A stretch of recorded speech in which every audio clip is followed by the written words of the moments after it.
suis M. Dia, le directeur du collège. Donc nous vous souhaitons les bienvenus au sein de cet établissement.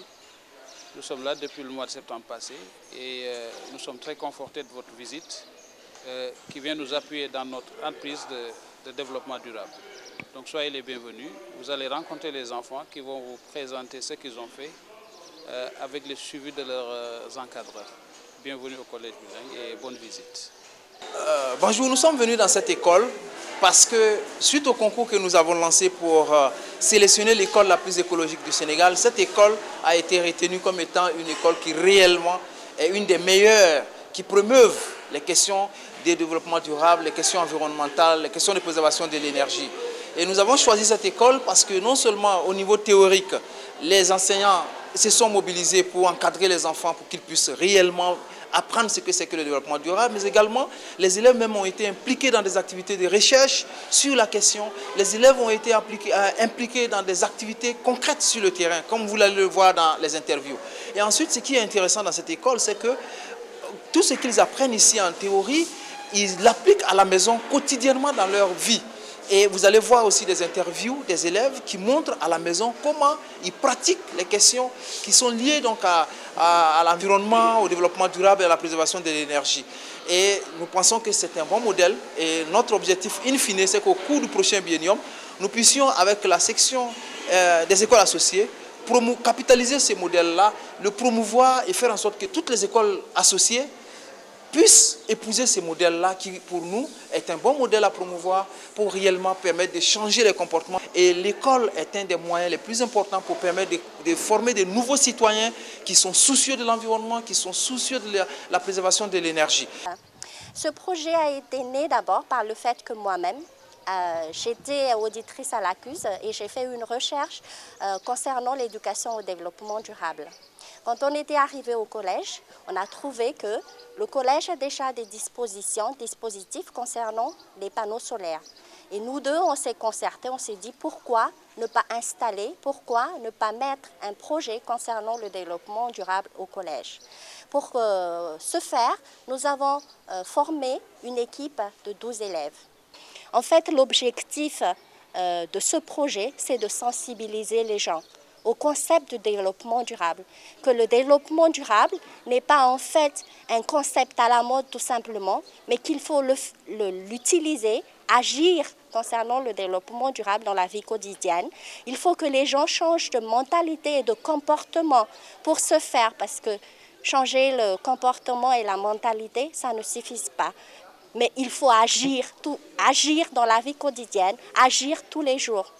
This project has as its main goal, to change the community, to change first your personal life, your family life, and then also the community to make it more sustainable, less wasteful, and save the planet in the end. And so we worked on several different levels. We worked on focusing on building research skills. For example, I worked with a group of advanced English students to create a survey project where we interviewed people about their various attitudes related to sustainable development, because we saw that as the first challenge is that people had no idea what sustainable development were, and we had to meet them where they were.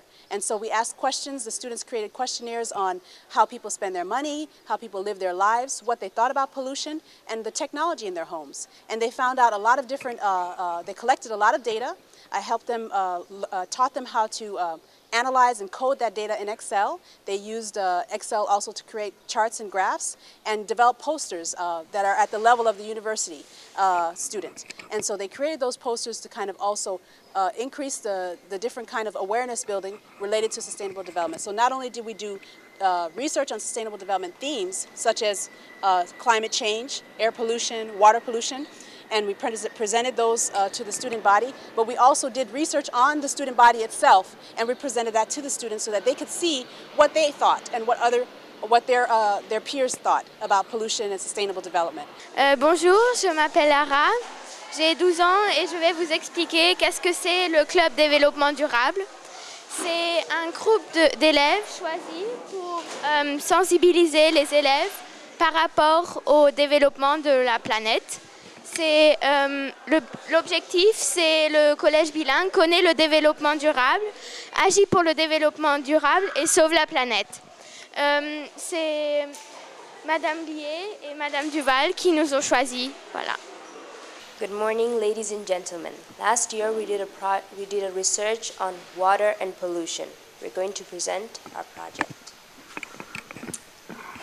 Water is made up of 2 positively charged hydrogen atoms, which are the white ones, and 1 negatively charged oxygen atom, which are the red ones. Put them together and they make H2O. Water is the universal solvent, which means it could dissolve almost anything, such as Alka-Seltzers. Where can you find water? We can find water in oceans, lakes, ponds, aquifers, and many other places. We use water in many different ways, such as washing our hands and for agriculture. All life on Earth needs water in some form. There are different types of water pollution, like surface water pollution, oxygen depleting pollution, and microbiological pollution. This is about the Japanese nuclear disaster. There were 2 ways that nuclear waste was being released into the water. Some were done deliberately and others because of aftershocks. Some water was released because of aftershocks because people were destroying the power plants. The Fukushima nuclear power plant, which is the nuclear power plant in Japan, discharged 11,500 tons of toxic waste into the Pacific Ocean, and the radiation levels in the sea where the water was released are 4,000 times the legal limit. This is a picture of the radioactive water leaks after the Japan aftershock going inside the water. This is a map that shows the location of the Fukushima power plant and where the radioactive liquid being released into the water flows to. Thank you very much. Bonjour, je m'appelle Soukaina Abot, j'ai 12 ans et je suis en 4e. Ici, l'année dernière au collège, on a fait 2 concours. Le premier concours était le concours de la meilleure définition de développement durable.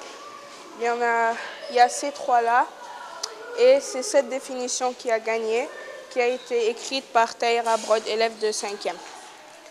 Puis on a aussi fait un concours du dessin qui représentait le développement durable et c'est ce dessin qui a été fait par Dirk van Beveren qui a gagné.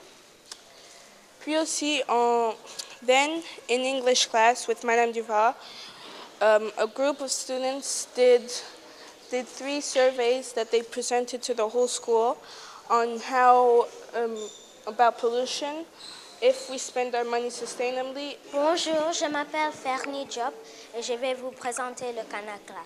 Le Kanakla, c'est de l'art qui sauve des vies. C'était créé par Dr Benoît. Ça permet d'économiser 30 fois plus d'eau que le robinet. Voici une démonstration. Avant de manger, nous plier, nous plier. Avant de manger, nous plier, nous plier. Nous devons nous laver, nous devons nous laver, nous devons nous laver les mains. Avant de manger, nous plier, nous plier. Avant de manger, nous plier, nous plier. Nous devons nous laver, nous devons nous laver, nous devons nous laver les mains. Bonjour, mon nom est Dirk van Beveren. Ici, je vais vous montrer notre installation des panneaux solaires. Notre installation contient 36 panneaux solaires. Ici, on a 14 panneaux solaires. Et là, à l'autre côté, on a 22 panneaux solaires. Cette installation permet d'alimenter 17 ordinateurs, 2 réfrigérateurs, 50 lampes néon et 25 ventilateurs. Bonjour, je m'appelle Anoucha et j'ai 13 ans et je vais vous présenter les affichettes que nous, le Club de développement durable, avons conçues pour sensibiliser les élèves. Par exemple, ici il y a écrit « Turn me off when you are cold » et il y a aussi en français « Éteignez-moi quand vous avez froid ». C'est pour au moins enseigner à l'élève de ne pas gaspiller le courant quand on n'a pas besoin de ça. Nous avons placé des poubelles pour sensibiliser les élèves sur le tri des déchets. Cette poubelle est pour les déchets alimentaires Celle-ci est pour les déchets toxiques et ceci est pour les emballages en plastique. Le développement durable sert à aider la génération présente et la génération future. Ça peut aider la génération présente en ne pas gaspillant l'eau, en mettant des panneaux solaires dans les écoles ou dans les maisons, à ne pas jeter des déchets dans les rues, à jeter les papiers dans des poubelles.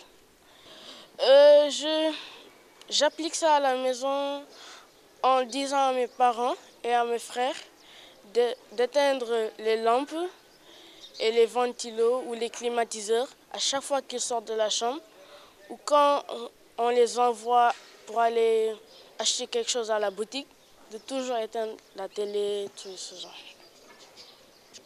Le développement durable doit pouvoir